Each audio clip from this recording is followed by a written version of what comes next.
ধরা হয়, যাতে ছেলেটা বড় হলে বা জানে যে আমার বাবা চলে গেলেন এইভাবে।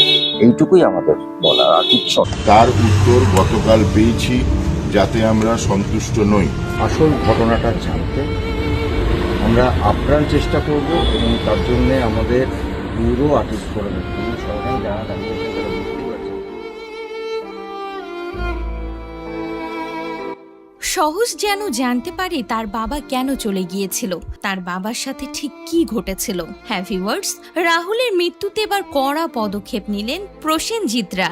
কিন্তু আমি ভেরি সরি যে অনেকটা রাত্রিরে আমরা ডেকে পাঠিয়েছি, কিন্তু শুক্রবার রাতে 11:15টায় আর্টিস্ট ফোরামের তরফে ডাকা হয় জরুরি বৈঠক। উপস্থিত হয়েছিলেন প্রসেনজিৎ চট্টোপাধ্যায়, শান্তিলাল মুখোপাধ্যায়, ভরত কল, শাশ্বত চট্টোপাধ্যায় সহ আরো অনেকে।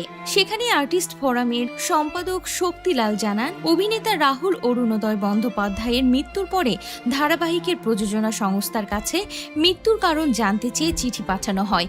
সেই চিঠির উত্তর সন্তোষজনক না হওয়ায় শনিবার আর্টিস্ট ফোরামের তরফে থানায় এফআইআর করা হবে। তার উত্তর গতকাল পেয়েছি, যাতে আমরা সন্তুষ্ট নই।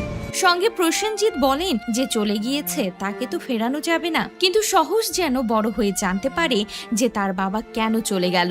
29শে এপ্রিল আচমকায় আসে খবরটা। তালসারিতে শুটিং চলছিল লীনা গঙ্গোপাধ্যায় প্রযোজিত ধারাবাহিক ভোলে বাবা পার কারিগর শুটিং সেটে।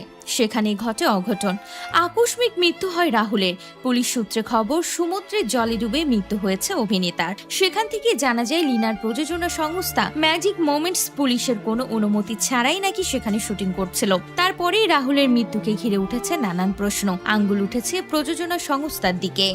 সেটার টাইমটা এক্স্যাক্টলি আমরা বলতে পারছি না, হয়তো দুপুরবেলার দিকে। সেটা অবস্থায় আমরা আবার আইনি পরামর্শ নিয়ে আগামীকাল দুপুরবেলা আর্টিস্ট ফোরামের তরফ থেকে আর্টিস্ট ফোরাম অফিসের সংশ্লিষ্ট থানায় এফআইআর অভিযোগ জানাতে যাচ্ছি।